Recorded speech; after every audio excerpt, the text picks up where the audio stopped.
Massachusetts voters are deciding today whether marijuana should be legalized for recreational use.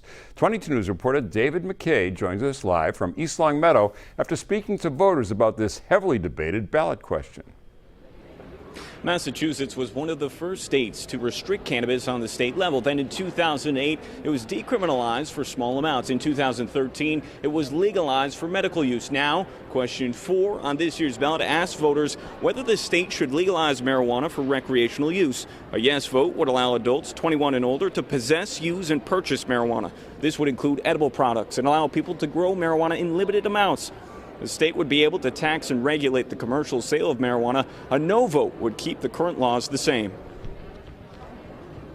Well, I voted yes. I mean, if people really want to smoke weed, I'm not going to be one to judge. Doesn't seem like it does any health, risks. There's no health risks and there's no harm from it.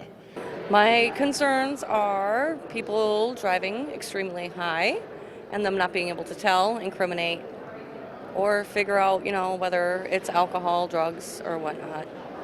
That's kind of scary. Massachusetts is one of several states voting on marijuana today. The latest poll by Western New England University showed 61% of people support legalization. Live from the Birchland Park Middle School in East Longmeadow, David McKay, 22 News.